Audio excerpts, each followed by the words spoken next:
Zimbabwe, 2008.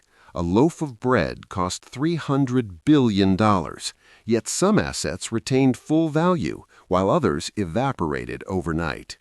Today, we're examining 5 asset classes that weathered history's worst economic storms and revealing which safe investments became worthless paper. Pause for 5 seconds and guess, which survives better during hyperinflation, a government bond or a working farm?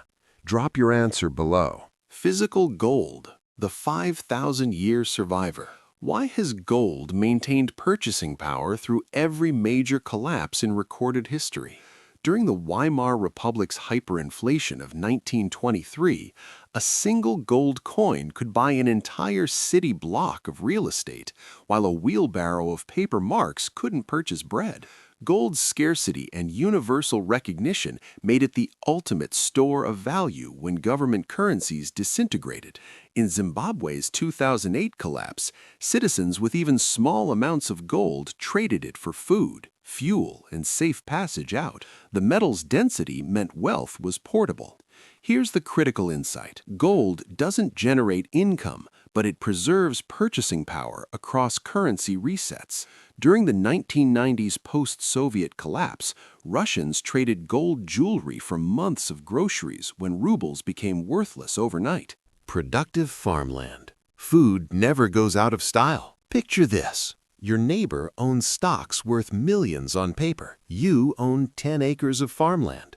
What happens when the banking system freezes? Throughout Argentina's 2001 economic crisis, farmland owners continued eating while urban professionals starved, despite having wealth trapped in frozen bank accounts. Land that produces food becomes the ultimate currency because human survival depends on calories, not paper promises. During Germany's hyperinflation, farmers exchanged eggs and milk for grand pianos, artwork, and jewelry from desperate city dwellers. The power dynamic reversed completely. Your takeaway? Productive land generates real value independent of monetary systems. One Argentine farmer noted that during the worst months, a chicken was worth more than a month's professional salary. That's purchasing power.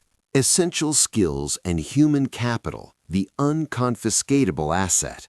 Here's what most people miss about economic collapse. Governments can freeze accounts, confiscate gold, seize property, but they cannot extract skills from your mind.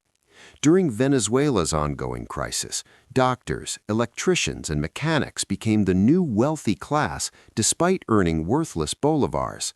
A plumber who fixed water systems could command payment in food, fuel, or foreign currency, while lawyers and accountants struggled to survive. Skills translate directly into survival value. In post-war Germany, a tailor with fabric could trade suits for months of rent. The beauty of human capital, it's portable, reproducible, and appreciates with practice. One Venezuelan English teacher traded lessons for groceries worth 10 times her official monthly salary. Your skills become harder currency than actual currency. Hard currency from stable nations. The lifeboat effect. Think about the psychology of collapse. When your national currency dies, you desperately seek anything perceived as stable. During Zimbabwe's hyperinflation, US dollars, British pounds, and South African rand became the de facto currencies for all transactions. Store owners refused Zimbabwe dollars entirely. The premium on foreign cash reached absurd levels. People traded cars for a few $100s because stable currency represented escape velocity from the economic death spiral. In Argentina's crisis, citizens with dollar savings preserved 100% of their purchasing power, while peso holders lost everything. Here's the pattern across every collapse. Hard currency from stable economies becomes worth multiples of its exchange rate. Lebanese citizens in 2020 hoarded dollars as their pound collapsed. Foreign currency is your bridge to stability. If this analysis is shifting how you think about financial security, hit that like button and subscribe for the next video where we'll explore the early warning signs appearing in major economies right now. Let's continue. Tangible tools and equipment When money dies, utility lives. What's worth more during hyperinflation? $1,000 in cash or a working bicycle? In Venezuela today, bicycles sell for $300 to $400 because gasoline became unaffordable and public transport collapsed. That same bicycle costs $80 in stable economies. Tools that solve immediate survival problems explode in value when currency fails. During the Soviet collapse, a functional chainsaw, water filter, or generator could be traded for a used car because these items produced tangible value while rubles produced nothing. The principle is simple. Tools enable production. Currency only enables exchange. When one fails, the other thrives. A Cuban mechanic hoarded wrenches and spare parts through the 1990s special period, then traded them for a house. Utility beats paper every single time. What went to zero? Number 1. Government bonds and sovereign debt. Now let's examine what investors thought was safe, but evaporated completely. Government bonds represent promises to repay in future currency. But what happens when that currency becomes worthless? Russian citizens who owned government bonds in 1998 watched retirement savings vanish when the state defaulted. Argentina defaulted on $82 billion in 2001. Bondholders received cents on the dollar after years of litigation. The illusion of safety. Government backing means nothing when governments collapse. Greek bondholders took 50 to 70% haircuts during their 2012 crisis, despite bonds being risk-free European assets.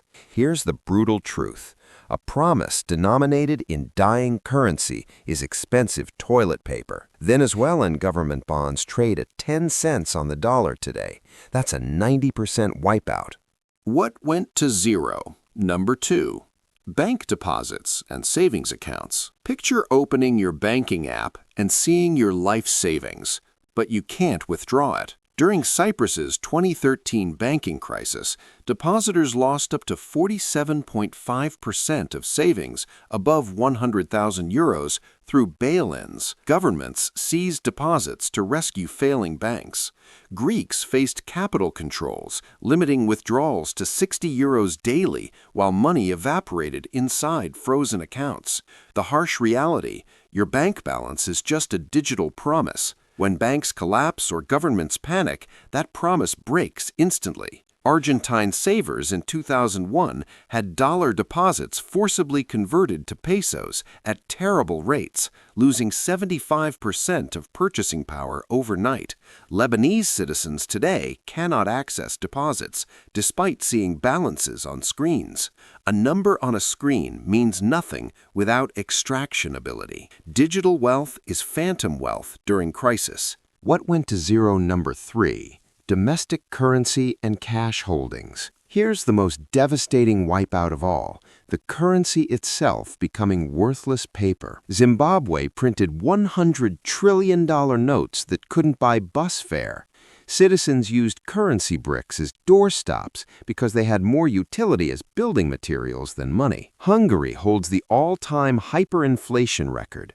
Prices doubled every 15 hours in 1946.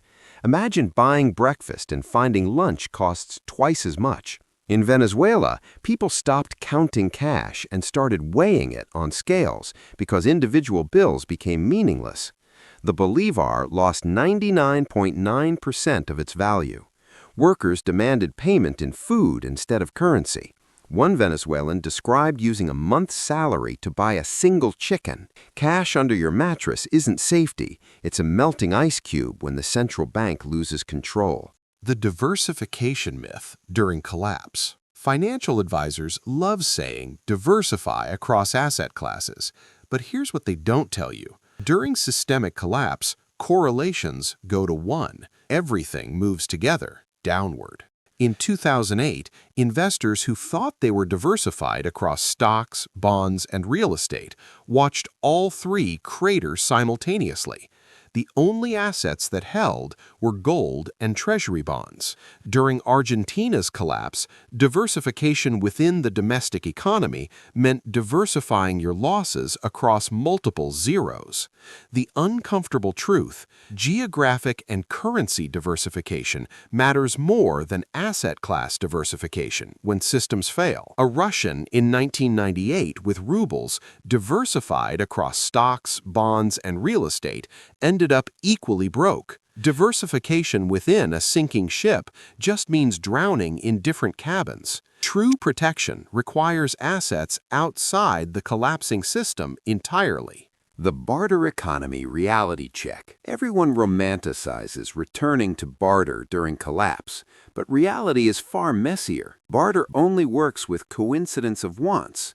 You need eggs, the egg farmer needs exactly what you're offering, and you both agree on rates simultaneously. In actual collapses, barter favors those with essential goods. A Venezuelan teacher couldn't barter literature lessons for food because nobody values education when starving. But a mechanic with spare parts controlled the market. Transaction costs are astronomical. Finding partners, negotiating every exchange, storing perishables. One Argentine businessman spent 3 hours arranging a barter chain for office supplies. Most barter economies quickly converge on intermediate commodities: cigarettes, alcohol, bullets that function as proto-currency.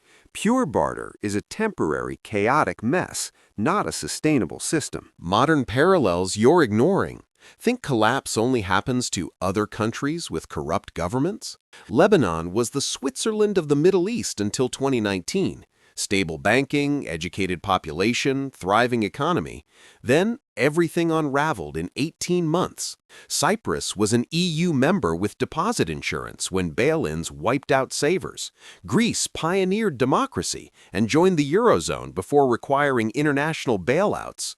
The pattern repeats: normalcy, denial, then sudden crisis. Today, multiple developed nations carry debt-to-GDP ratios exceeding 100%. Central banks suppress interest rates artificially, and currency creation accelerated dramatically since 2020. Japanese debt exceeds 250% of GDP. The U.S. added more money supply in 2 years than the previous century. These aren't conspiracy theories, they're published statistics. Smart observers don't ask if crises happen, they ask which dominoes fall first. Building your personal collapse insurance. So how do you actually protect yourself without becoming a paranoid survivalist? Start with the 3-3-3 rule. 3 months' expenses in physical cash, 3 asset types outside banking systems, 3 geographic locations for wealth. Keep gold coins easily accessible, not bars in vaults, but 1-ounce coins you can transact with. Develop one practical skill people need regardless of conditions: plumbing, electrical work, medical knowledge, food preservation. A Cuban doctor survived the special period, treating patients for food when pesos became worthless. Store value in problem-solving tools, hand tools, water filtration, solar panels, bicycles. These appreciate when currency depreciates. The goal isn't hoarding for doomsday, it's creating redundancy. Systems fail predictably, so diversified preparations create real resilience. The currency hedge strategy. What percentage of your wealth sits in your home country's currency? If the answer exceeds 80%, you're taking massive, uncompensated risk. During every collapse we've examined, citizens with multi-currency exposure preserved wealth, while single-currency holders were wiped out. Hold portions in Swiss francs, Norwegian kroner, Singapore dollars, currencies backed by stable governments with low debt. One Greek family kept 30% of savings in German accounts when Greece used drachmas. That foresight saved them during conversion crisis. Today's technology makes this accessible: multi-currency accounts, foreign exchange platforms, international brokerages. The key is acting before capital controls appear. Argentina imposed restrictions overnight. Citizens who waited couldn't move money out. Your home currency might seem stable, but so did the Lebanese pound in 2018. Currency diversification isn't speculation, It's insurance against monetary mismanagement. The network effect in survival. Here's an overlooked truth. Your social network becomes your safety net during collapse. During Argentina's crisis, communities formed buying cooperatives to negotiate bulk food purchases, sharing costs and reducing individual burden. Neighbors traded skills, plumbing for electrical work, childcare for medical advice, creating microeconomies bypassing the broken monetary system. In Venezuela today, survival depends on international connections. Families with relatives abroad receive remittances, making the difference between eating and starving. The wealthiest Venezuelans aren't those with most bolivars, but those with strongest foreign networks. One study found Greek families with diversified networks across Europe recovered 3 times faster than isolated families. Start building relationships intentionally. Join international professional groups. Maintain family connections abroad. Develop friendships across borders. When crisis hits, your network's diversity determines your options. Isolation equals vulnerability. Connection equals resilience. The liquidity trap nobody discusses. Owning the right assets means nothing if you can't convert them when needed. This is collapse's liquidity paradox.